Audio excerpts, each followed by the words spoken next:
Bismillahirrahmanirrahim. Assalamualaikum warahmatullahi wabarakatuh. Selamat malam semuanya. Apa kabar teman-temanku sekalian? Terima kasih sudah bisa menonton channel YouTube ini. Oke, perkenalkan, nama saya Muhammad Khairul Rafiqi. Saya dari Tadris Bahasa Inggris semester 3. Kemudian pada kesempatan kali ini saya ingin membagikan sebuah tema yang berjudul yaitu motivasi dan pengaruhnya dalam belajar. Tema ini karena memang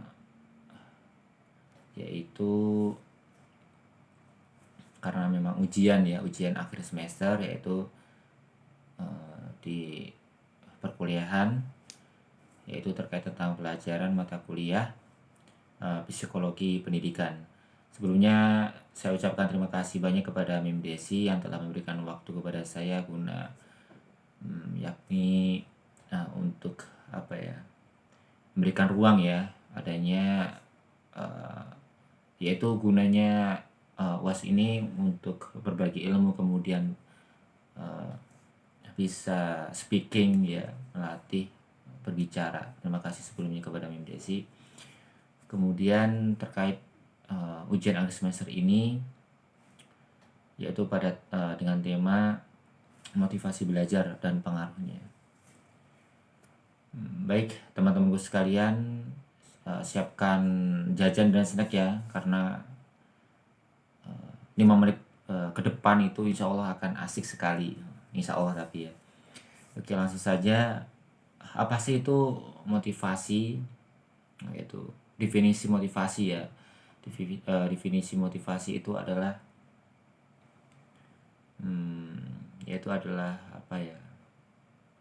kekuatan organisme yang ada dalam diri manusia, sehingga manusia tersebut ingin melakukan suatu tindakan atau action gitu ya. Pada akhirnya dia ingin mencapai sebuah keinginan atau tujuan dia gitu. Itulah itu yang disebut dengan motivasi. Terus kemudian apa sih tujuan motivasi itu? Ya tentunya ingin adanya perubahan ataupun keinginan yaitu ingin merubah kehidupan manusia ataupun ingin mencapai tujuan. Intinya itu ingin mencapai tujuannya. Kemudian ada pertanyaan, apakah hewan kemudian ingin memiliki motivasi? Ya tentunya sama ya. Manusia, hewan, semuanya memiliki motivasi. Contohnya saja seperti manusia. Ketika manusia lapar, berarti manusia harus makan dengan sendirinya gitu ya. Ketika manusia haus, berarti minum. Begitu pula dengan hewan. Begitu pula ketika kucing semisal contohnya dia lapar, ingin mencari makan dan sebagainya, sama aja. Tapi yang harus diketahui bahwasanya ada perbedaan. Kalau manusia itu bisa berpikir, kemudian kalau hewan tidak. Kemudian kalau hewan motivasinya cuma makan, kemudian karena dia tidak bisa berpikir, maka berbeda dengan manusia. Ketika manusia itu pasti punya cita-cita, ketika hewan apakah memiliki cita-cita? Ya tidak gitu ya. Itu perbedaannya.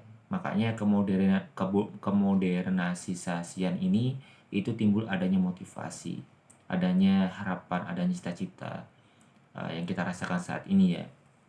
Seperti contohnya kita adanya motor, mobil, itu adanya motivasi ya. Saya bisa menciptakan apa gitu, karena itu adalah motivasi gitu. Teman-teman, beda ya gitu ya. Tapi intinya sama, hewan sama semua makhluk yang ada di muka bumi ini pasti memiliki motivasi. Kemudian motivasi itu terbagi menjadi 2 teman-teman ya, yaitu adalah motivasi intrinsik dan motivasi ekstrinsik. Apa itu motivasi intrinsik? Motivasi intrinsik itu adalah motivasi individual, yaitu motivasi yang adanya pada diri manusia itu sendiri gitu. Semisal contohnya saya ini ingin sukses, ingin peringkat nomor 1, atau ingin mendapatkan IPK yang paling tinggi di kampus, di perkuliahan, maka saya harus belajar gitu ya. Itu keinginan sendiri gitu. Dan kalau motivasi ekstrinsik itu motivasi yang dipengaruhi atau yang dilakukan oleh para orang lain, semisal contohnya dosen, guru, ayah, ibu dan lain sebagainya itu ya. Gitu. Jadi beda ya motivasi intrinsik sama motivasi ekstrinsik. Itu tadi. Dan begitu pula kenapa saya memilih tema ini, karena ini adalah yang dimana saya udah pernah mengalami. Karena dulu saya pernah, ini bukan bermaksud sombong ya, karena ini berbagi pengalaman saja. Dulu saya juga pernah mondok di Pondok Modern Madinah, dan di situ saya mengabdi 2 tahun, yaitu menjadi guru ya tentunya ya. Maka saya banyak sekali pengalaman di mana untuk bagaimana memotivasi siswa, memotivasi ya peserta didik ya, bagaimana supaya mereka ini belajarnya supaya giat lagi gitu ya. Dan kemudian ketika itu juga pernah belajar, bukan belajar, yaitu menjadi guru juga, menjadi ustadz di TK di desa, kemudian menjadi guru juga di Metro itu waktu pada saat itu semester 1, menjadi guru juga di ini di TK apa namanya di TPA di Metro. Dan pengalaman itu banyak sekali yang saya dapatkan ketika ada momentum di mana anak itu memang sulit terkadang ya. Mungkin ada faktornya sekarang ini adalah teknologi mungkin, atau faktor dari lingkungannya ya. Karena dimana ketika saya menyampaikan sesuatu gitu terkait motivasi gitu untuk supaya mereka giat belajar lagi, ada salah satu anak yang dimana memang sulit sekali dikasih motivasi, padahal dia sudah termasuk dibilang cukup umur ya. Dia itu anak SMP, kelas 3 SMP. Tapi memang itu saya kira disengaja, bukan karena dia kemudian sulit untuk dimotivasi, bukan, karena memang disengaja ya, disengaja supaya supaya mungkin cepat pulang dan lain sebagainya gitu ya.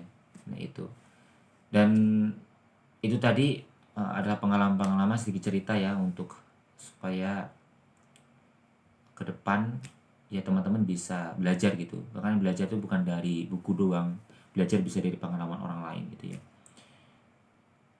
Seringkali saya dapatkan ketika saya mengajar itu, saya selalu sering berkata kepada ya peserta didik ya, khususnya ya di SMA maupun di SMP. Di dunia ini tidak ada namanya orang yang bodoh, tidak ada namanya orang yang pintar, tapi ada namanya orang yang malas dan rajin. Ketika kalian rajin, maka disitulah kalian akan menjadi pintar, dan ketika kalian malas, maka disitulah kalian akan menjadi orang yang bodoh. Itu yang saya selalu sampaikan kepada peserta didik saya, supaya mereka sadar bahwasanya di dunia ini tidak ada namanya orang yang bodoh dan tidak ada namanya orang yang pintar. Adanya orang yang rajin dan orang yang malas. Rajin-rajinnya dalam belajar, maka disitulah kalian akan menjadi orang yang pintar. Dan malas-malaslah, maka disitu kalian menjadi orang yang bodoh. Tentu percuma ketika kita merasa bodoh, kita diam saja. Tapi ketika kita merasa bahwasanya kita masih bodoh, kemudian kita belajar, dan kemudian kita tetap bodoh, maka tentulah di situ effort kita, usaha kita. Tapi teman-temanku sekalian, tanamkan pada diri kalian, ketika kalian mendapatkan effort ya, kalian usaha menjeda-wajada bersungguh-sungguh ya, maka disitulah Allah akan memudahkan kalian. Tentu seperti itu yang selalu saya tanamkan kepada peserta didik saya. Dan kemudian terkait tadi ya, penerapannya motivasi intrinsik dan motivasi ekstrinsik. Kalau motivasi intrinsik itu adalah individualisme, maka semisal saya berikan contoh, ada salah satu anak yang sudah lulus SMA, kemudian orang tuanya gitu ya, orang tuanya itu ingin anaknya itu masuk kuliah, tapi anaknya itu tidak mau masuk kuliah ya, karena dia bosan dengan belajar gitu, dan dia ingin melanjutkan bekerja gitu kan. Dan makanya itu bagaimana supaya anak itu bisa kuliah, maka adanya motivasi ekstrinsik, yaitu motivasi dari orang tuanya. Maka orang tuanya harus belajar bagaimana supaya dia ini bisa memotivasi anaknya untuk bisa berkuliah gitu ya. Maka di situ harus ada namanya motivasi ekstrinsik itu ya. Kalau tidak ada motivasi ekstrinsik, maka tidak akan terjadi anak itu untuk kuliah. Beda lagi ketika orang itu punya motivasi intrinsik, punya sadar bahwasanya dia ingin mempunyai keinginan sendiri. Tanpa adanya motivasi ekstrinsik, dia bisa mempunyai keinginan sendiri gitu, tanpa adanya motivasi orang lain. Tapi tentunya untuk menjadi seorang guru, dia ini harus berkualitas, teman-teman. Kenapa saya ucapkan seperti ini? Karena ketika guru mempunyai kualitas yang tinggi gitu ya, itu untuk memudahkan dirinya ketika menyampaikan sebuah motivasi, ketika dia menyampaikan sebuah penyampaian materi dan sebagainya, itu peserta didiknya atau mahasiswa dan sebagainya terkagum. Karena apa? Karena gurunya, dosennya itu sudah berkualitas. Beda lagi ketika dosennya tidak berkualitas, maka secara otomatis ya, ketika gurunya menyampaikan sebuah motivasi, alah apa sih itu dosen gitu kan, alah apa sih itu guru gitu kan.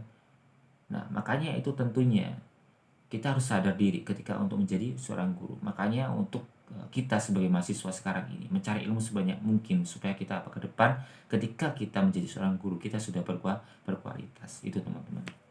Dan kemudian terkait motivasi ekstrinsik itu tadi ya. Motivasi ekstrinsik itu kata motivasi teman-teman. Kita bukan hanya sekedar menyampaikan saja, tapi kita harus punya namanya itu skill gitu teman-teman. Seperti contohnya, ketika saya bisa bermain gitar, bisa bermain drum, bisa bermain piano, ya bisa bermain musik. Ini adalah skill saya, keterampilan saya. Yang dimana saya tidak menyampaikan sesuatu, tapi cukup saya bermain gitar saja ya. Bermain gitar saja. Nah, secara otomatis ketika penampilan saya bermain gitar itu bagus gitu, secara otomatis orang yang melihat saya akan termotivasi dengan sendirinya. Padahal saya tidak menyampaikan sesuatu gitu ya teman-teman.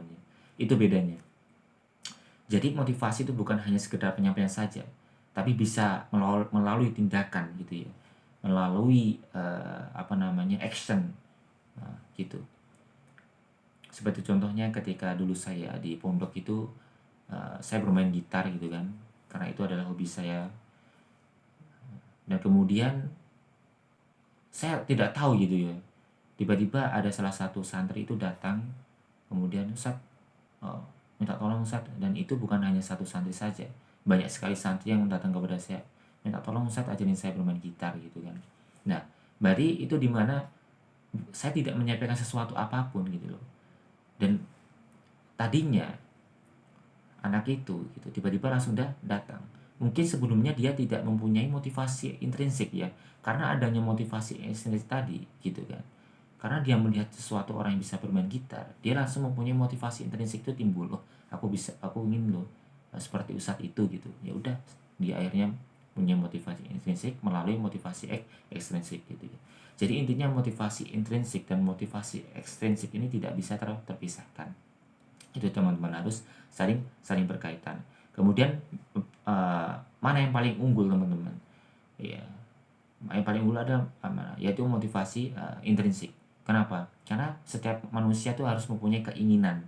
Jadi nggak boleh nggak punya keinginan gitu ya. Jadi bukan motivasi intrinsik saja. Motivasi intrinsik itu ya sebagai sarana saja ya, sebagai pembantunya gitu ya, memberikan motivasi. Tapi sebagai anak ataupun sebagai peserta didik itu harus mempunyai motivasi intrinsik. Yang minimal tuh dalam kehidupannya harus ada namanya motivasi. Namanya juga manusia kan harus berkembang, bertumbuh ya. Ya harus mempunyai motivasi untuk menggapai cita-citanya loh gitu ya. Kalau tidak mempunyai motivasi intrinsik ya gimana gitu ya. Maka akan kehilangan arah. Ketika dia ada orang ke kiri, ikut ke kiri. Nah gitu nggak boleh, ikut ke kanan, nggak bisa. Jadi harus mempunyai motivasi intrinsik gitu ya. Tapi intinya tadi itu, motivasi intrinsik sama motivasi intrinsik sama ekstrinsik tidak boleh terpisahkan. Itulah. Oke teman-temanku sekalian, terima kasih sebelumnya yang telah menonton video ini, semoga bermanfaat. Mungkin cukup sekian dari saya. Kurang dan lebihnya mohon maaf. Ketika ada salah penyampaian, saya mohon maaf, mohon ampun. Selebihnya saya mohon maaf kepada Allah Subhanahu wa taala. Terima kasih. Dan akhirnya wassalamualaikum warahmatullahi wabarakatuh.